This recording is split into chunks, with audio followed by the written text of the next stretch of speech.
আসসালামু আলাইকুম প্রিয় দর্শক, আশা করছি সকলেই ভালো আছেন। প্রিয় দর্শক, কিছুক্ষণ আগে চট্টগ্রাম পতেঙ্গা ভিড়লেন তিনটি যুদ্ধজাহাজ রাশিয়া। প্রিয় দর্শক, হঠাৎ কেনই বা তিনটি যুদ্ধজাহাজ ফিরলেন চট্টগ্রাম পতেঙ্গায়? প্রিয় দর্শক, এখানে গুরুত্বপূর্ণ কিছু রহস্য রয়েছে। কারণ ডক্টর মোহাম্মদ ইউনূস তিনি রাশিয়ার প্রেসিডেন্টের সঙ্গে কথা বলেছেন, তারপর পরই তিনটি যুদ্ধজাহাজ পাঠিয়েছেন বাংলাদেশে চট্টগ্রাম পতেঙ্গায়। প্রিয় দর্শক, সেই যুদ্ধজাহাজে যে নেভিরা এসেছেন, যে নৌবাহিনীরা এসেছেন, তারা 4 দিন থাকবেন এই বাংলাদেশে।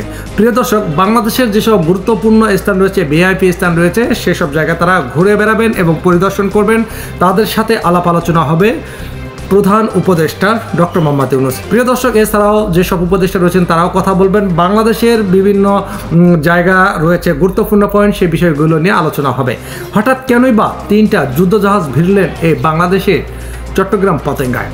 এখানে রহস্য রয়েছে। প্রিয় দর্শক, 71-এ যখন যুদ্ধ হয় পাকিস্তানের সাথে বাংলাদেশের, সে সময় বিশাল ভূমিকা রেখেছিলেন এই রাশিয়া। প্রিয় দর্শক, সেই সময় রাশিয়ার 800 নৌবাহিনী পাঠিয়েছিলেন বাংলাদেশে যে সময় যুদ্ধ হচ্ছিল তার পরপরই বা তার সেই সময়টা বিভিন্ন জায়গায় হাজারো মাইন বোমা পুঁতে রেখেছিলেন সে সময় পাকিস্তানের হানাদার বাহিনী।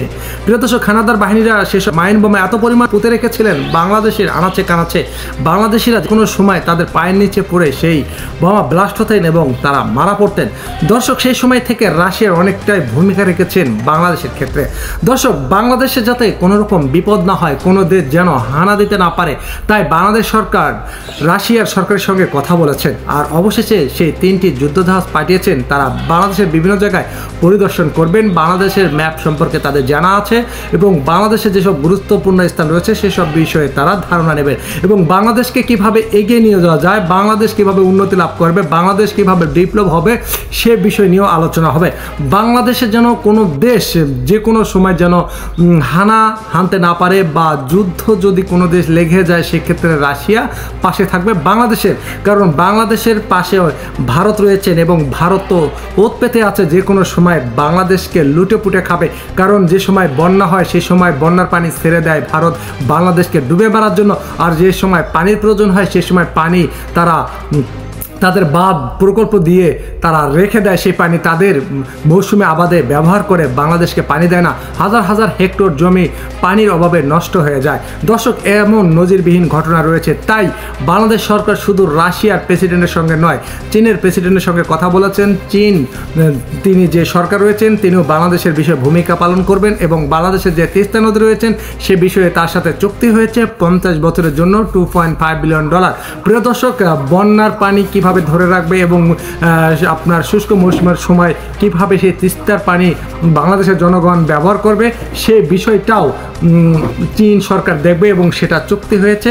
আর কিছুদিন পরেই সেই তিস্তা নদীতে কাজ হবে বাঁধের। তো দর্শক, এদিকে রাশিয়া থেকে যে 3টি যুদ্ধজাহাজ এসেছে, তারা যে নেভির নৌবাহিনী এবং নেভি, অর্থাৎ তারা 4 দিন থাকবে বাংলাদেশে এবং বাংলাদেশ বিষয় নিয়ে আলোচনা হবে। অনেক বিষয় আছে বাংলাদেশের, সে বিষয় নিয়ে তাদের সাথে আলোচনা হবে। আর বাংলাদেশে যাতে কেউ হানতে না পারে এবং বাংলাদেশকে কিভাবে এগিয়ে নিয়ে যাওয়া যায়, দরকার হলে সে বিষয়ে তারা সহযোগিতা করবে। দর্শক, সেই বিষয় নিয়ে কিন্তু অবশ্যই আলোচনা হবে। তার জন্যই সেই আপনার রাশিয়ার প্রেসিডেন্ট তিনি সেই 3টি যুদ্ধজাহাজ পাঠিয়েছেন এবং সেখানে ঊর্ধ্বতন কর্মকর্তা রয়েছেন, সেই কর্মকর্তাদের সাথে বৈঠক হবে, আলোচনা হবে বর্তমানে অন্তর্বর্তী সরকার ডক্টর মোহাম্মদ ইউনূসের সঙ্গে। তা দর্শক, বাংলাদেশের অনেক বিষয় রয়েছে যে বিষয়গুলো যেন দ্রুত এগিয়ে নিয়ে যাওয়া যায় এবং বাংলাদেশ যেন দ্রুত ডেভেলপ করে, এই বিষয়টাও দেখবেন রাশিয়া। তা দর্শক, আপনাদের মতামত অবশ্যই কমেন্ট বক্সে লিখে জানাবেন। আবারও দেখা হবে নতুন কোনো ভিডিওতে। ভালো থাকবেন, আল্লাহ হাফেজ।